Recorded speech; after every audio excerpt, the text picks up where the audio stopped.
1, 2, 1, 2. Rotten bananas. Rotten bananas.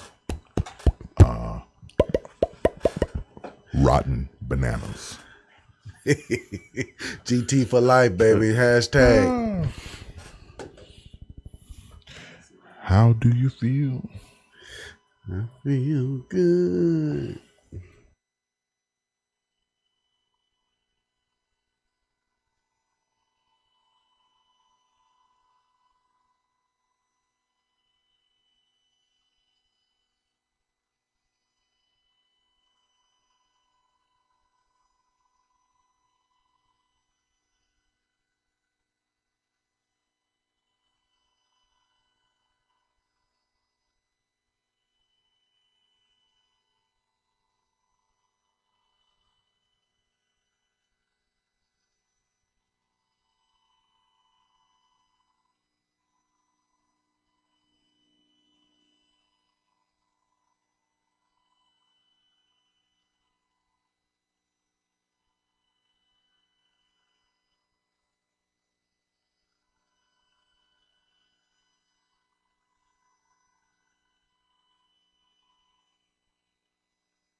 Ten, 9, 8, 7, 6, 5, 4, 3, 2, 1.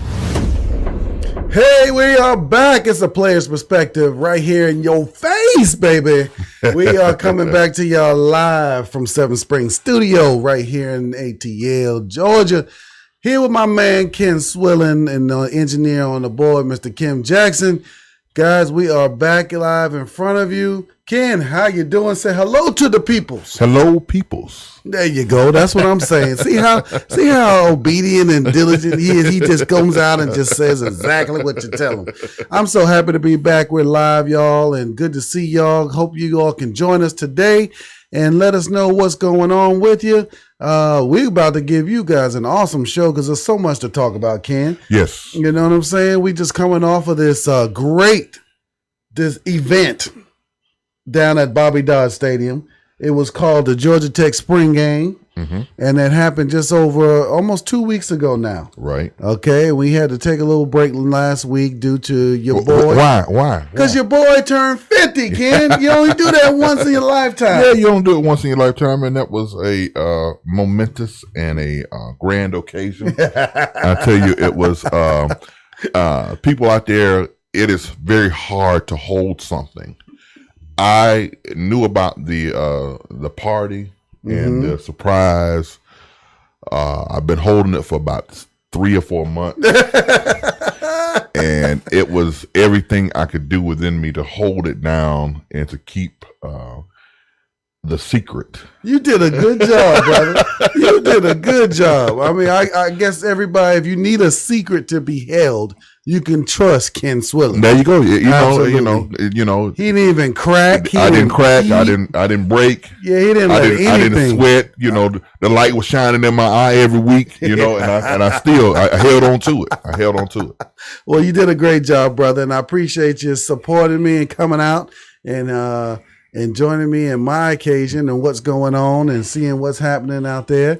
And we appreciate all you guys tuning in and getting with us. So shout out to Miss Colleen, Beck Angel, Mr. Jeff, Mr. Neil, my darling sweetheart, Queen Esther. And we all know her as Queen. Mm-hmm. And then, of course, also a lot of you other ones that are joining in and viewing in. And we appreciate you guys for peeking in and checking us out. Because, Ken, as we've been getting out there in the field, man, we've been learning more and more people have been kind of checking out a player's perspective. And that has been a joyous thing for us because a long time ago we learned from one of our colleagues that you always want to be kind of good because you never know who's looking, or who's listening, or who's taking, or who's just peeking in on you just to see what happened, what's happening with you. Right. And we really want to take this time to say thank you, one and all for your support. For every time you guys see us, you come up to us, you shake our hand, you tell us you're watching, and all that good stuff. And I tell you what, it really makes us feel pretty good. Number one, and it lets us know that the message is getting out. And the message is getting out. And as far as that goes, we're right in the midst of change. We're right in the midst of some things happening at Georgia Tech. Right. And we feel like a player's perspective is right in the middle of it. Right in the middle of it. I'm telling you, because things are heating up on the flats. And I want to just send out a shout out to the men's golf team, ranked number 8 in the country. They're the number 2 seed, starting the nationals right now in the NCAA. They're in the West region, Ken, and they're in that same region with Oklahoma. Okay, so I think that they come out of this region. They take this thing all the way, brother, and win this title because Oklahoma is sort of the tops of the tops right now. Right. And so we're out there looking to meet them somewhere down the line in the finals.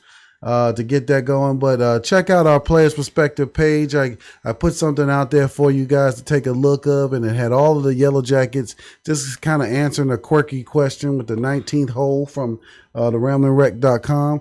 But just to get to know these guys so that you can root for them this weekend. It actually starts on Monday. Right. Starts on Monday. But Coach Hep, we wish you all very well. This region, and you guys go out there. Y'all been playing well. Keep up the good job. Bring home that title because title starts with T, Ken. Yeah. You know what I'm saying? And that T thing kind of is synonymous with that Georgia Tech. Yeah, you go. Okay, because a G just ain't nothing without that T. Without the T, baby. Okay, brother. I just wanted to let people know about that. So titles are what we do, and we're looking to make another one right here. So the women tennis team is still hot, moving up and doing the things they need to do, getting ready for some postseason play there. The Jackets on the diamond. Number 7, Ken. Yes. Number 7 in the country right now, battling for some home field advantage for the postseason in the NCAA. Right. So looking to host a region, possibly getting themselves even to a super region. Right. But of course, it's all predicated on winning. There you go. And right now, these cats have been winning. They've been winning and looking really good doing it. We talked about a couple of weeks ago.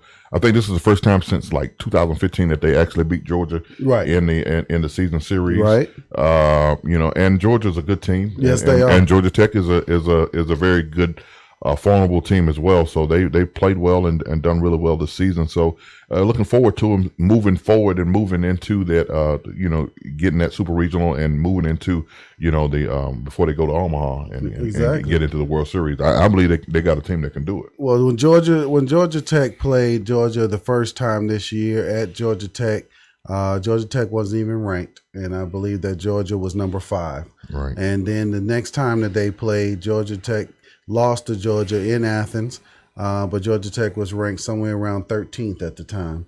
then coming together and then meeting each other down at SunTrust Stadium on a beautiful night down there in what's that, Smyrna area. Yeah. Tech pulled out the victory 8-6, and then surpassed Georgia, okay, in the upcoming rankings, and then moved up, and then Georgia moved down. And that's just the way we like it. Yeah. Yeah, we like to see us moving up and Georgia moving down. And so, and then right now, of course, we're leading Georgia in recruiting right now. So we're ranked number 11th in the country right now in football. Yeah. And Georgia's number 12. Right. Okay. So I mean, we're gonna take them. A war is won by winning the battles. There you go. And right now, the small battles are baby. Being won. And that's what we like. That's it's so funny because somebody was asking me about, well, you guys are ahead of Georgia recruiting wise, and we know that they'll have some big fish later that come on and kind of boost themselves up a little bit better. But it feels kind of real good right now to be able to know that Georgia Tech is in the mix again. It is. And to know that these young men are looking at Georgia Tech as a viable place to come and a viable option within this, to stay home within the state where they can come and play ball and they can play in front of their family and their fans and their friends and all that good stuff. Absolutely. And it's just, it's been great to see that transition happen. And, it's been 11 years since we've had this kind of had this conversation, Tom. Well, and my wife has the best statement for something like that. Stop bringing up old stuff. You know what I'm saying? Just stop bringing up old stuff. Today is the day. The now is the now. Right. And things are happening right now, and we're excited about that. But you're absolutely right, brother. From 11 years ago to now, it's a long time. And for anything that we do, we have to stop these long gaps. We have to prevent from these long lull type, put you to sleep type scenarios. Right. Okay. Like we were talking about going all the way back to 2007, I think was the last time a tight end caught a pass. And of course that's going to happen, right? Because we didn't have a tight end. Right. And like I said, but I always wish I had set a bunch of records, Ken. Because them records would be just sitting out there and just looking all nice and everything until now. And then I would have to look at Coach Collins and say, all right, now, back up. But Georgia Tech, man, hit the field at Bobby Dodd Stadium on the 26th at 7:29 p.m. Yes. And what a show it was, brother. Man, it was beautiful. I tell you, it was one of the best feelings I've had in a long time going to a spring game. Yeah. I made me kind of think about when we were having spring games at Georgia Tech. Of course, it was totally different back then. That excitement was not there. No. The thrill was not there. I remember my first spring game, if we had 300 or 400 people in the stands, we had 300 or 400 people in the stands. Right. But I'll tell you what, to have 100 of them were your cousin. Was my cousin. That's right. to have 21,000, almost 22,000 people show up on a Friday evening. Yeah. To watch Georgia Tech football. It spoke volumes to me. Yeah. It spoke volumes, number one, about the job that Coach Collins has done beating the drum. Yeah.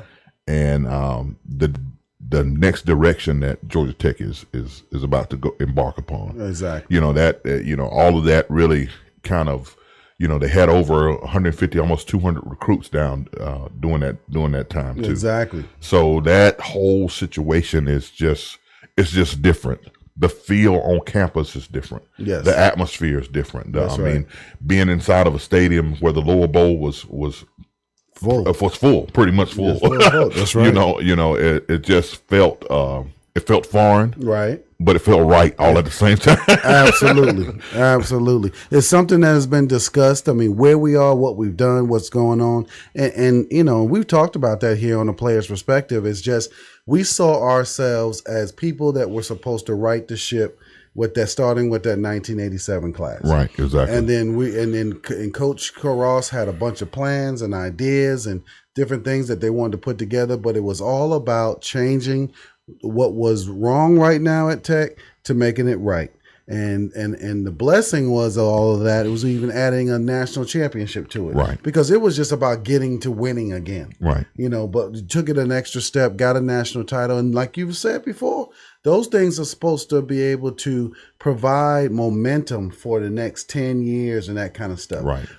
Coaching changes, administrative changes, AD changes, kind of stifled that a little bit, stalemated that a little bit. And then now being able to get that back going, like you said, the feel was sort of what we felt. Right. The energy and what was happening. The greatest thing, too, Ken, is that a lot of former players are starting to come back and feel like it's home again. Right, exactly. And that was another key thing that I thought was, was outstanding.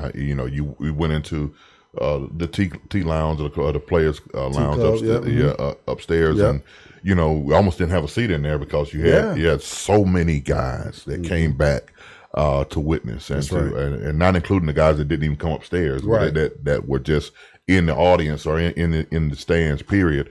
It was just a good showing, and this coach and this whole staff has taken their arms and opened them to accept former players back. And believe it or not, guys feel that. They do. And it's nothing like feeling like you're wanted somewhere, right? Or that that it's okay for you to come. It's okay for you to participate, right? It's okay for everything to go down the way it needs to, right? And that is a beautiful thing within itself. But just to see the job that Coach Collins and the staff has done, the game was, it was, predicated toward the offense, kind of getting the offense kind of opened up. And like I said, they threw the first pass to the tight end. They broke the bone. Right. Threw the first pass to the tight end. To Coach Johnson. And which was great. And the crowd went crazy. Which was awesome. And then to see the young men out there playing, I'll tell you, and we've talked about this from the standpoint of not being worried about so much our skill position guys. Yes. We've got some talent. We've got some talent out there. Got some speed, got some hands. Right. You saw guys making some great catches. You're looking at Graham making a beautiful 39-yard bomb down the left side of the field.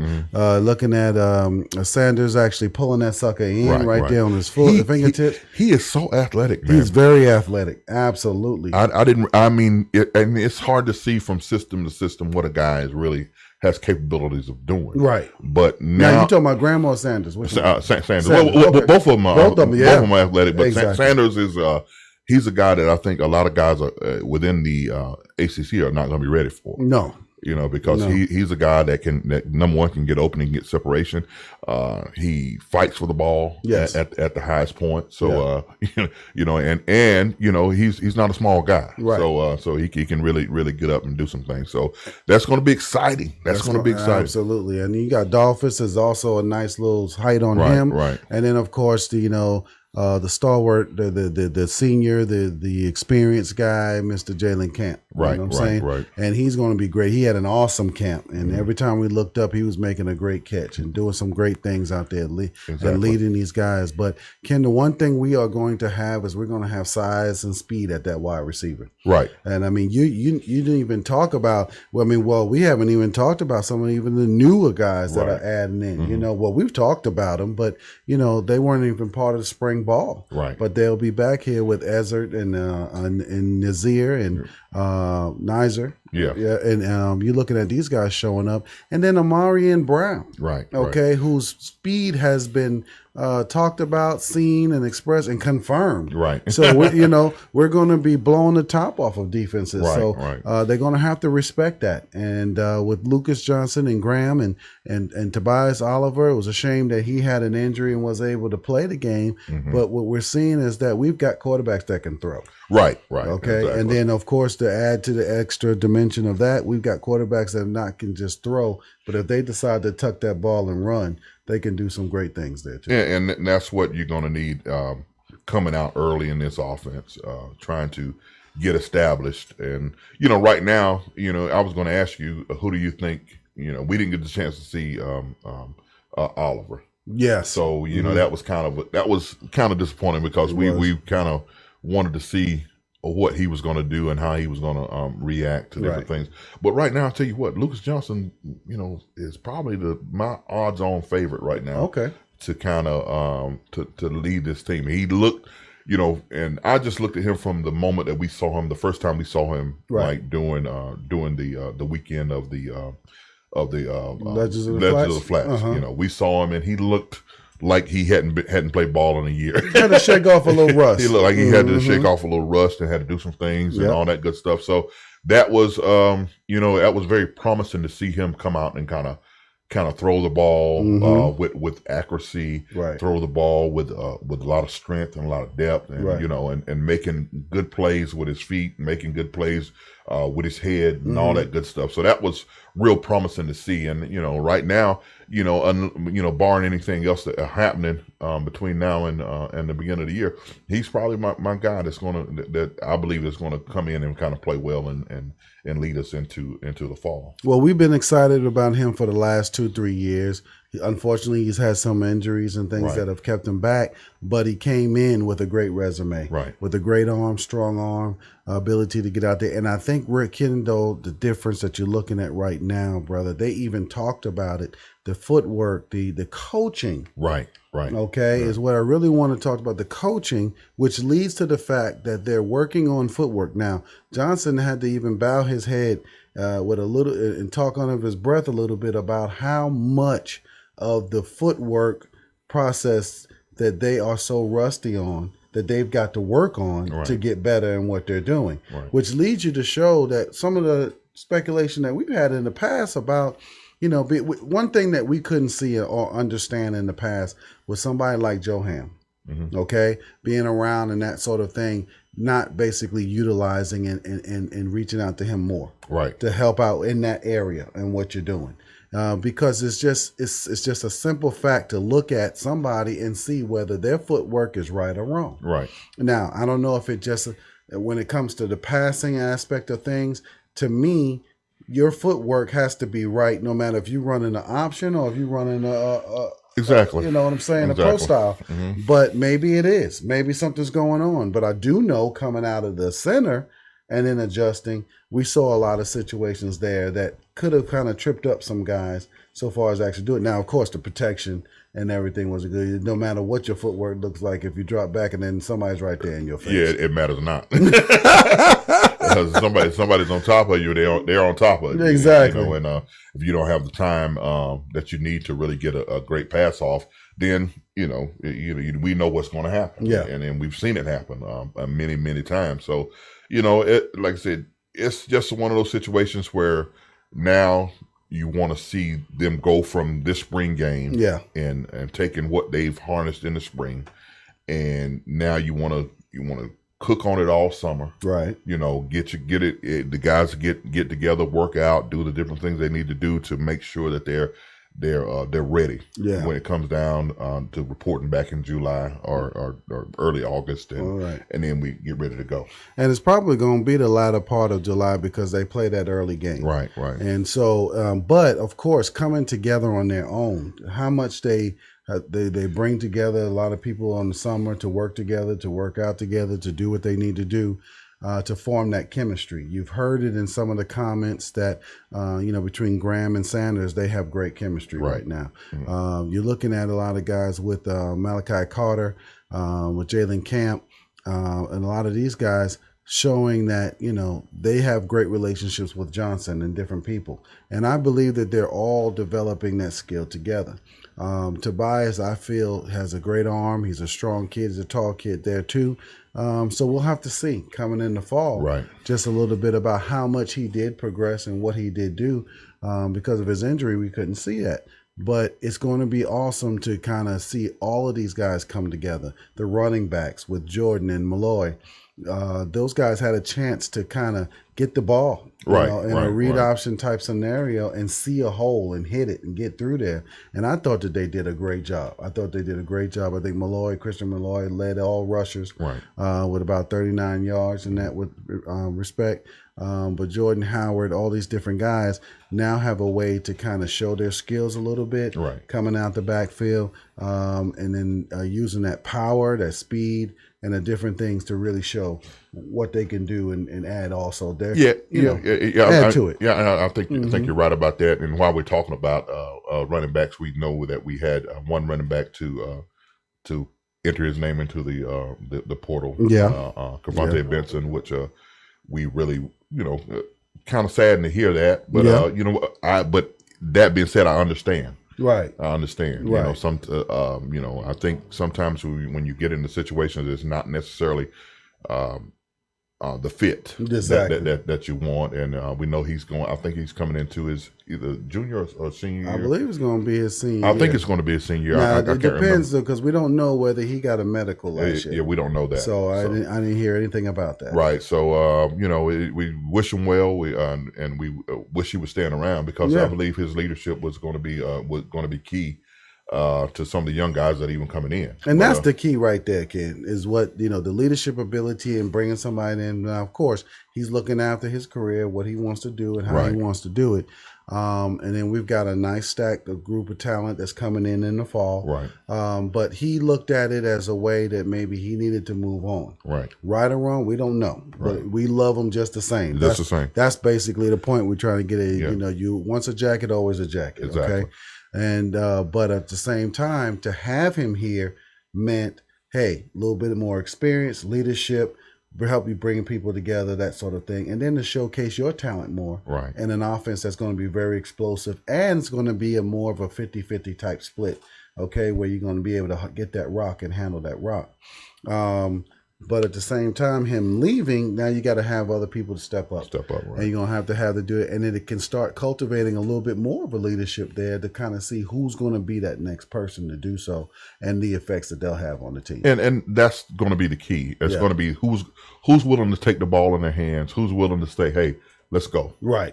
Let's get on the back, and we always talk about that and we think about it during those moments, during those tough moments. You know what I'm saying? And there were moments during 87 when your first season, during 88, during my first season, when we had tough moments. And I remember Daryl Jenkins and some of those older cats standing up in the middle of whatever we was doing and saying, hey, it's on us to get this right. Right. It's on us to make sure that we are doing what we need to do to make sure that it's necessary. Now, it's so funny that, during those losing moments, things were being said and things were being kind of massaged into us and all that good stuff. But they carried over to when we started winning. Exactly. And once we started winning, it was almost like a light switch went on. There you go. And it became, we expected to win. Yeah. Instead of finding ways to lose a ball game, right, we were now digging for ways to win the ball game. And that was big time with Coach Friedgen. He always spoke to the point about not so much, he said we got to get to the point of knowing and learning how to win, but also how not to lose. There you go. And then those were the things that you kind of saw develop over the years. We've had situations where we get out there and we're excited, we're pumped up, we're ready to go. But then all of a sudden the tide turns in the second half and adjustments being made, and then teams start coming back on us, and then we end up losing the game, in the fourth quarter or whatever it was. But it's a way to learn how to stop people, how to stop them and put them away and keep that at bay. Because once you up, to me, I've always felt that any game situation, especially if the ball bounces your way or whatever happens, and then all of a sudden you're up, 2-3 scores. Well, now, hey, that means you won the game. Right. Now you just got to play defense and offense and just do your job from now on out, because they spotted you 21 points. It's not what they wanted to do, but it shouldn't be easy to come back from 21 points. Right. And as long as you're doing your job on offense and they're doing their job on defense, first of all, you still have a clock. So that clock is still going to run out, right? So you should never come out of a situation like that where you lose. And that comes from a lot of your positive attitude and what you understand, because we had a lot of negative attitudes going on. And that was something that we had to overcome. Yeah. And once we overcame that, then you got to a lot of people who didn't see anything. I just think about conversations with Emmett Merchant and, oh my and God. Bobby Rodriguez, and the way that these people just went around. It was part of our lives and things that going through in Right, life right. that you moved and you transferred to the field, but it was just not about losing. Yeah, I and you brought up Emmett's name, and what's up, Mew? But Emmett was the dude that I remember specifically in the Virginia game. Yeah, At halftime, right. I think we were down maybe 21 points or We were 14, down 14 14 points. Mm-hmm. Emmett was emphatic, Yeah, saying, "Dudes, we all right. we all right. We right. We got them right where we need them to be." Exactly. And it was just like it was true. It was very true. It was very true. The you can see people drop heads or something like that. That did not happen in that game. When we were down, the only doubter was the commentator at halftime. Right.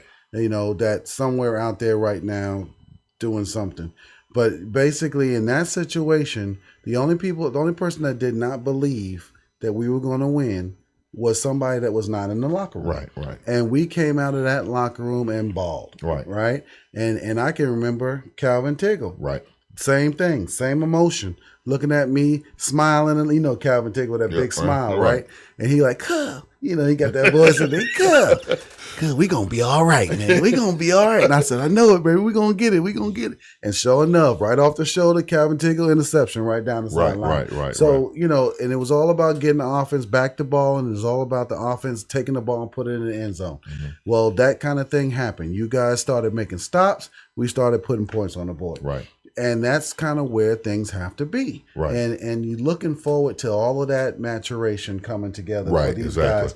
And you want it to happen early. Yeah, Okay, you yeah. do. And the thing is with the seasoned coaches that we've got going on right Right. now, you've got a lot of experience out there. Exactly. And you got guys that understand the dynamics of a ball game and what's happening. And a lot of that's going to be put in place in there. Now, like we always say, you still got to have the Jimmy and Joes, right? Right, kid? That's your line. Yeah. You still got to have them. Well, I stole that from Joe Ham, but There you go. Okay. All right. Well, go shout out to Ham. So what you see though, but to me though, the mentality going into games can be won. There are times when cats will win games that they're not supposed to, Right. just because your mindset was better and in a better position than your opponents. And that has to be from the onset of everything. Yes. Because trust me, there's going to be some opposition. It is. There's going to be opposition that It comes sure against is.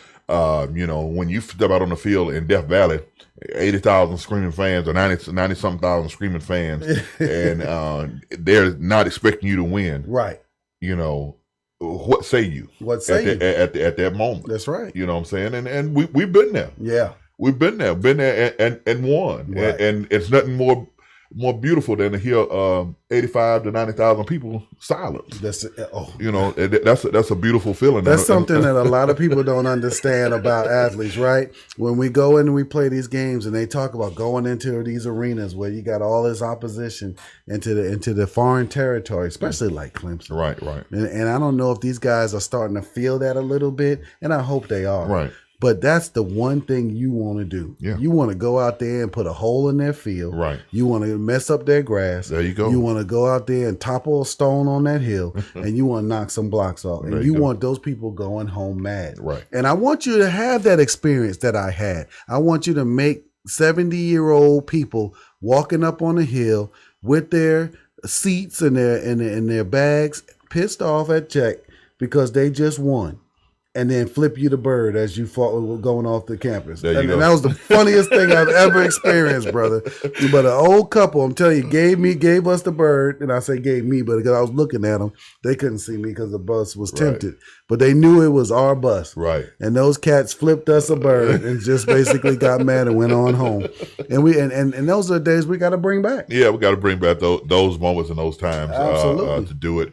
We're talking about the spring game, talking about what we're expecting going into this 2019 season. Yep. When I looked at from a defensive standpoint, I still have some concerns. Yeah, talk about them, kid. What's some of the things that kind of jumped out at you? Jumped out at me. I think up front, I think the loss of Brandon Adams is going to sting a little bit. Yeah. And it's going to take a minute for us, I think, to get some people in position and in place, Okay. To fill that void. There you go. Because he was a man amongst men. He was growing into his position. Into his position, and he was just really coming into his own. That's right. So that is going to hurt. I think finding people to replace Henri Saint-Amour and those guys that have left those rush in positions. I do feel like that's going to up front is where I'm more concerned about. Okay. You know, what can we get going, and who's going to step in, who's going to make plays, who's going to do what we need them to do. From the secondary standpoint, I'm not as concerned, but I do like the aggressive style that I feel like we're going to play. Yeah. They didn't really show a whole lot. No, it was very base, very vanilla. Exactly. During the spring game, so you know. But then when they made a couple of little adjustments, though, the guys started putting a clamp on some of that. Yeah, some of the stuff that they were doing, they really did start making plays. And so it was good, you know, from the defense standpoint to see the secondary kind of play the way they played. Right. And I'm looking for some big things from those guys. I really think that they have an opportunity this year to be the leaders of the defense. Absolutely. As far as from a secondary standpoint, they remind me a lot of years gone by. Right. You know, so you know, if we can get a Morgan Burnett type coming in here, you know, and you at the end of the day, we still don't know who's going to play what and what's going to, you know, where a lot of these guys are going to end up. Well, the least of my concerns right now is the secondary. Is secondary, right? And I think these guys are star-studded back there. Right. Now, of course, they can't let it get to their heads. Right. But the type of guys that they are, they're showing leadership throughout this whole deal. Exactly. So I'm not really thinking that that's going to be an issue. Right. But at the same time, you're looking at, you know, with Wanye Thomas and Trey Swilling and Tariq Carpenter and Caleb Oliver, that's pretty strong right now. Okay. And you got some guys with some good size also. And so the ability to come up there and start knocking some people around and start, you know, making some things happen and putting the coverage together, I think that's going to be incredible. Now, up front, we maybe a couple of transfers that we got coming in, and a couple other guys that are looking to step up there and get some things going, and to galvanize that front. But we're looking good on the edge. You got Charlie Thomas and you got Jordan Dominic. Right. You got a lot of guys that are going to be able to kind of represent and do some things there and show themselves approved in what you're looking at. The only concern I have really is linebacker. I was going to say that. You got Curry and you got Swilling, and you know, and you don't really have a lot of depth there. Yeah. So that's going to be. I'm telling you, that's going to be that, you know, that's another key point of emphasis that we've got to have. Yep. Some young kids come in and play. Yeah. Right away. You know, and that's the thing we talked about it a couple of weeks ago.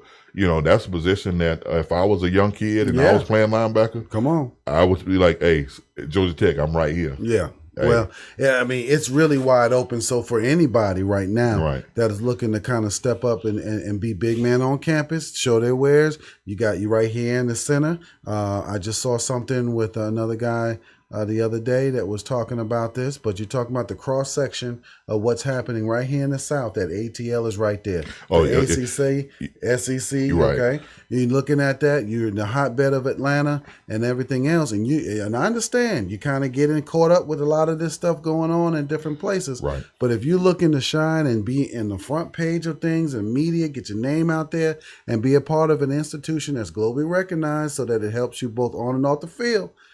I don't understand, especially being a D lineman. Okay? Especially being a D lineman. Right.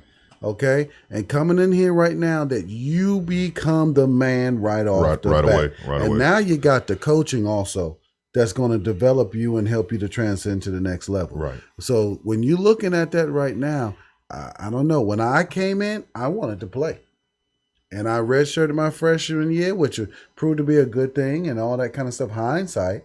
But when you're there, you want to play. You want to play, yeah. You know, and to get out there, because timing worked out for me. I was just fine where I was, right?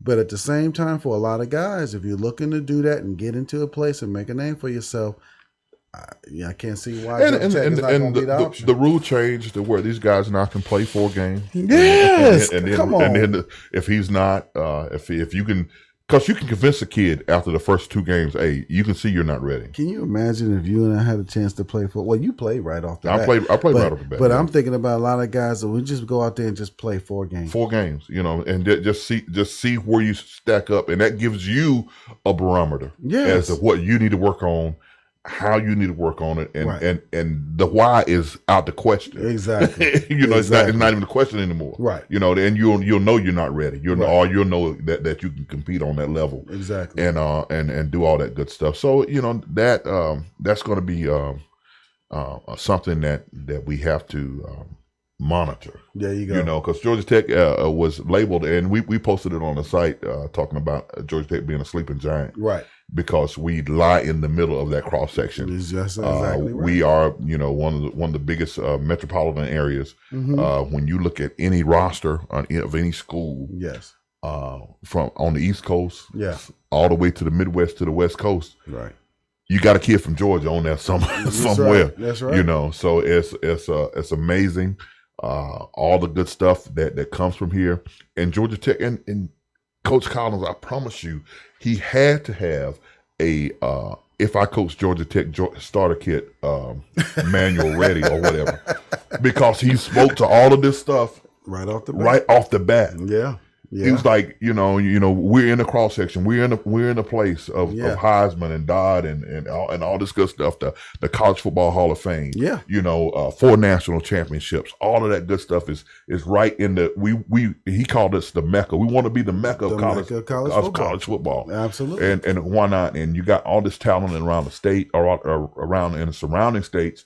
We've got enough talent in Georgia to supply many states. So, you sure can. Well, there's not a coach or a program out there that does not recruit Georgia. Right.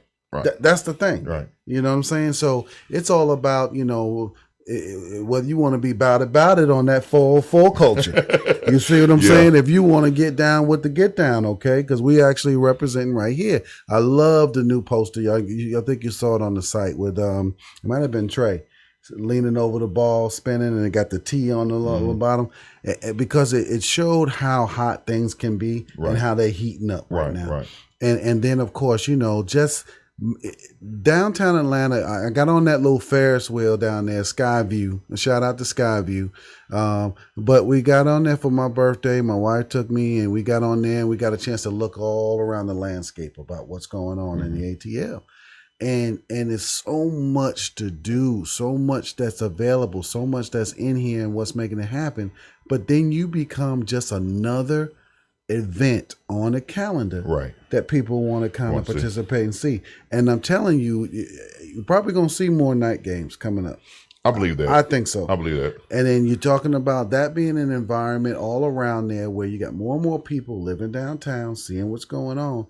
And you're hearing that noise and you're hearing that stuff going on there. And then these coaches, man, they're painting the town. Oh, yeah. They are painting the town. So, if your job hadn't been talking about, I've got people asking me, man, how a lot of good things happening down there at Tech. Yeah. Well, yeah. And then I'm starting to see people blow the dust off of their little car plates and putting them on there, the little logos, flying that flag again. I shouted at a guy today. I said, "Go Jackets." And he didn't even hear me. And I walked up and I tapped to him. I said, "Go Jackets." He said, oh, yeah. Oh, he said, "I'm sorry, man. I wasn't even thinking." He said, "Oh, I had my hat on," because he had his GT hat on. Okay. So it's like, we've been on sleeping though. Right. So you don't even hear it sometimes. And now it's time to hear this thing. And then, kind of get out there and start showing what's going on. And that's the beauty of it all right now. Yeah. And as we've said for the last a few weeks, if this guy wins, oh my God, the city is literally his, because I still expect him to win 7-8 games next year. I do. That's just my expectation level. Even going into a new system, even doing all of this good stuff. I think we have enough talent to win at least 7 or 8 games and put ourselves into a bowl game and all that good stuff. But you can tell with this coach is so much more. Yes. there's another level of this thing that we're trying to get to. Yeah. And we're not just talking about winning the conference. We're Right. not just talking about winning those things. We're talking about winning, being another national championship, getting ourselves in the college playoff. And I know if you're listening to me right now, you're probably like, Ken is crazy. Mm-hmm. Yeah. He's really taking the Jeff Collins Kool-Aid and drinking a little bit too much of it. Yep. I'm trying to tell you, things are happening for a reason around Georgia Tech. We're going to visit these playoffs. We're going to visit these things much sooner than people realize. Than they expect. And then they expect. So get ready for it. I'm trying to tell you, Georgia Tech is not just going to be it's going to be a household name. Yes, it is. And it's already a brand, but it is a brand that has, as the article said, we were sleeping giants. That's it. And pretty much, you're in a situation with a coach that understands recruiting, understands branding, understands all of the things that are necessary to get Georgia Tech back into the forefront of the national eye and catching that media attention. And he's doing stuff that we hadn't seen, and not even thought of sometimes. Right. And that's the thing. Sometimes you're so excited and you want to do something, but you just don't know how to do it. Right. This guy knows how to do it. Now, this is what's insane on top of that, Ken, is that he's also proven himself on the field as a coach. Right, exactly. Okay, so the minister of mayhem. Right. Okay, so he's shown his wares in Mississippi State, at Florida. He's a student of George O'Leary, so the guy knows defense. Right. And that he's been successful in what he's done. So when he asked to do recruiting, he was successful. Right. When he was asked to become head of the recruiting, he didn't just do it at Joe Blow State over here or whatever. He went over there to Alabama and did it very well. Right. And then you're looking at coming from there and being a head coach at Temple. They were very upset that he left. Right. Because they believed in what he was doing and what was going on.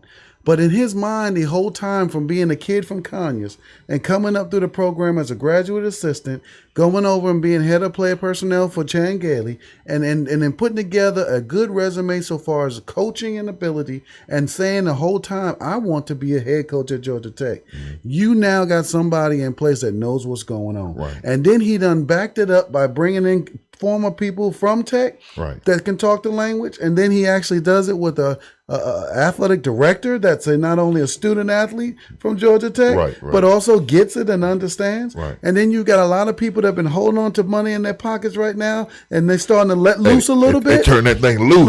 Turn that thing loose, okay? Because we're up to 85,000 right now in our little quest for the 2020. Okay, and then you talk about 2020. You got a top recruiting class right now that's forming up. Yeah. And then you got some other people that are out there on the fence. Mr. Jalen Jones, how you doing, brother? Defensive tackle right there. Okay, coming over to Georgia Tech. You need to make this happen. But you're looking at those situations right now with those pieces coming together. Can we go 7-8 next year? Oh boy! Then you bring it in that 2020 class, right. And then you start having a lot of things happen out there, which is what we all had hoped for, expected, and believed that can happen. It's right now in front of us. That's right in front of us. And like I said, all we need now is a few wins to kind of get under the sails of this situation. And I was jokingly joking with one of my friends. Her name is Francine Brooks, and she is a Clemson graduate. Yeah. And I told her, I said, we're gonna get y'all the business. That's right. On the 29th. I said, you got to understand this. And she was like, you really think so? I'm like, yeah, I think so, because we are. We're a team that y'all hadn't seen yet. That's right. And that's the one advantage that we do have over Clemson. We know what they're going to do. We know what they're going to do. They don't know what we're going to do just yet. So, and they've got a different team. They got a different team. They lost a lot of people. Now, talent's going to come up. They're going to have talent. Oh, they're going to have talent. Yeah. And they're going to be ready to play. They're going to be this stuff. But with chemistry is a beast. Oh, man. And it's so hard. We always laugh about it and talk about it. We laugh about it now. We talk about it. But, in coming out of the 90 season, after having all the success that we had and everything happened the way we happened, and you just knew in '91 that we would be right there in the mix and right in the. But it was a different team, But totally different team. and it was a different vibe. It was a different everything about '91 was different. Yeah, the energy and the tone and the wisdom of one person that you used to hear it from or see was no longer there anymore. Right. And then you had to get it from somebody else, and they say something different. Something different, right? And then to be honest with you, you get a little hardware. You start smelling yourself a little bit. Yeah, you know. And then all of a sudden you turn around, and instead of being undefeated and the only undefeated team in the country that's a national championship, you become 8-5. Right. And so these are lessons that we've learned, that we impart, and those that we know and see and everything else. But these are going to be things that these guys are going to have to know because they're hungry and they want some change and they want to make it happen. I want to give a shout out to my man Joe Burns that's peeking in and saying hello. What's going on, Joe? And we appreciate those words of encouragement out there. I know, brother. He said, I love your show. He said the players and fans, I really appreciate y'all. And we've heard that, Ken. We've had them come up and talk to us and say some things, and we're excited about that. Right. And all I ask is that you guys start sending a copy of our links and those kind of stuff to people that you know in California and Arizona and in Chicago and Japan, whatever it is. Spread the word and get that out there, because that's why we're using this format right here with my man Kim Jackson behind the boards or here at Seven Springs Studio. A Player's Perspective is a Georgia Tech global brand that's going to be spread out worldwide. And it's not going to be anybody, Ken. When we start to get some of these things in place that we're looking at, this is going to be the hot show of the world. There you go. And if you're out there and you're listening. Yes. Listen now. Listen. Hey, be quiet. Be quiet. Okay, now, okay, listen real good. Now, you listen real good. Right. If by chance you are in a bookstore, in any store, and you see a 404 hat, and it looks like it needs to be bought, buy it, and send it to your boy. Man, I was looking at that hat and I wanted one so bad. I want to just snatch it off somebody's head, man, and just put it on, man. I don't even wear hats like that. But you can't swell it. You should have just said, excuse me. I know. I have never used my name or anything for evil, right? Only for good. But so you want to buy. If you want to give me an early Christmas present or early birthday gift, feel free. We're gonna work on that. Yeah, feel free. We're gonna work on it. I like to make you happy, brother. My man, I want my man happy. Scott Robinson, brother, we appreciate you. You always on time too, brother, and giving us all the information out there. Rashad Battle just announced his top 6, and guess who leads? The GT, baby. I'm sure that's what's happening out there. And Wallace McClure up there in Virginia, glad you're on with us and with the Player's Perspective. Keep spreading the word. We really appreciate you. Steve Farr, my man, tried and true, up in here saying hello. What's up, brother? That's our fellow teammate right there. Philip Martin. And I think Philip is a little bit of a name I haven't seen too much, but thank you for joining the show, and he's participating, and that's what we want. We're glad you're here supporting the Yellow Jackets and everything else. He said, Emmett Speed Merchant, love the nickname, or Al Serraldo handed out. Okay, so that was one of the names he dubbed him. Tried and true, Aunt Neil is on here watching. We appreciate you, brother. And then let's see who we have. Mike Rhodes, what's going on, my man? Good to see you. Always supporting the program also. And Mr. Mark Ridgway, absolutely in the house like that. Mike Grant, look at that. We look professional, he said, Ken. Yeah. He said he thought he was watching ESPN. No, brother, you on the APP. That's what it is. That's a Player's Perspective, baby. Making this thing happen at Seven Springs Studio. And then Mookie. That's my boy Chris Brooks. Oh Lord, love it, brother. But Deborah Lackey, love your sister. You in the house. You can be as late as you want to be sometime, but we know you're gonna be in the house, and we appreciate it. We're still praying for you and your husband, and everything else is going on with that. And then my man Delonte Cameron up in the Maryland area. area. Look Yeah, at him. Look yeah, at him. yeah. So a lot of y'all know linebacker Delonte Cameron out there. Michael Anderson has said he's watching, and we appreciate that. Yes. Tell your friends, tell your family. Come and check them out. See what's going on. So we want to get these numbers up, and we want to get people showing, because if people are watching, Ken, then they can hear what's going on. There you go. And they can appreciate that, and then have a good evening with us. And be a part of it. And I'll tell you what, go to our page. Tom does a really good job of posting stuff. I post things from time to time, but Tom does a really good job of posting stuff and kind of keep everybody abreast of what's happening on the Georgia Tech scene. Mm-hmm. So we want to make sure that you go to our page, like it, share it, all that good stuff, and just become a part of this revolution. Yeah, absolutely. Because it feels good. I'll tell you right now. And get in on the ground level. Get on the ground level, Yes, baby. sir. We get it on the ground level. That's the beauty of it. Because when we blow up, you blow up. That's right. So I mean, it's good stuff, Ken, and people are asking how they can help and all that kind of stuff. So we're gonna call them on that. Yeah, we're gonna see what's go. going on, because it's good to get the GT brand out there, letting people know what's going on with us, with our program.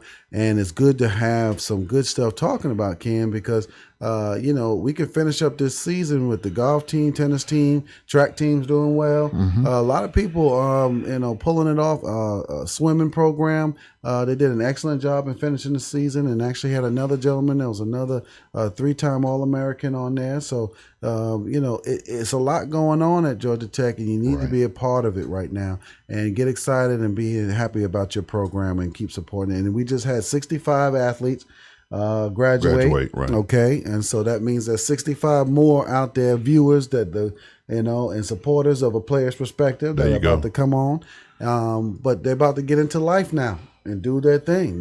Maybe it's in their sport, but probably in their profession. But what they need to know, and everybody needs to know, is that A Player's Perspective is on their radar. There you go. And that's what they're all about, and ready to support. There you go. Yep, absolutely. So, to where we are and to move forward, Ken, and looking at some of the things, what are you, looking forward to happening? It's about to get into recruiting's kind of ramping up a little bit, but it's going to die down in a second. But we're looking at making some lasting impressions on a couple people. But what are your expectations going through the summer and then getting started back up next year?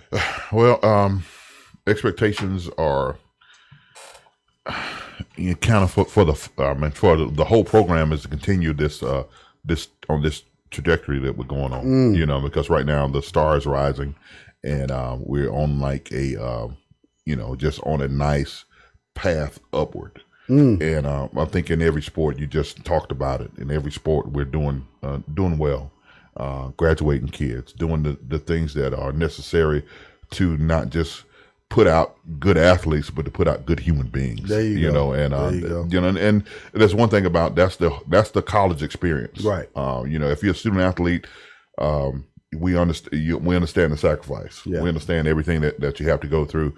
But at the end of the day, you want to be a viable human being and a nice citizen and a good citizen. Right. And that's the most important thing that I'll probably learn at Georgia Tech. Yeah. It's one thing to play football on Saturday. It's another thing to know that you're a mild mannered or mannerable person, and that can carry on and can be in any field. Yeah. And regardless of what you do or what sport you play, you might not ever play that sport again once you leave college. Absolutely. But you will have to go into some type of profession. Yeah.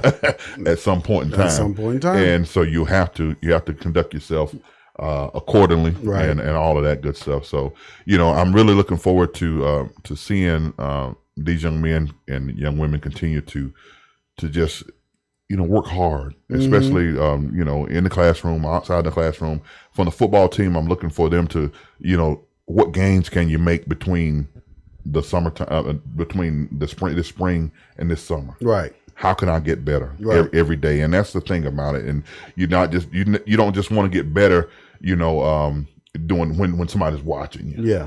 It's the stuff that you do Yeah. when nobody's paying attention. There you go. That's the thing that makes you better. That's character. When you ask me, That's character. if I go back in my own time to think about different things, I remember Thomas Balkman and I we'll be running stadium steps. Mm-hmm. You know, it's 6:30 in the morning. Right. Wasn't a coach in sight. There you go. You know what I'm saying? There you go. Nobody was out there watching us. Nobody Right. was out there making us go. Nobody was out there, but you know, we were pushing each other. Right. And that's what has to happen within this football team, within the program. You have to find your buddy. There you go. You have to find somebody to say, hey man, we're gonna make each other better. There you go. And if every day we can get just a little step closer, a little step, you know, better than what I want to be better today than I was yesterday. Exactly. You know what I'm saying? Oh, and absolutely. and that progression has to lead you into the season, and that carries you throughout a season and throughout your career, Ken. You know, and it's just, I would say that my expectation is exactly where you are, Ken. It's just starting to learn how to be the best at everything you do. Start learning and walk around with a little more pride about yourself, about what's going on, about what's happening. Finish up strong in your academics. Get into the summer and work out harder than you did even before, because that's what you want. You want to be better. If you're a starter, make sure that you get better so that you can lead guys to show them how they can be as good as you and where you can be. Right. If you're a third teamer, work hard and become that second teamer.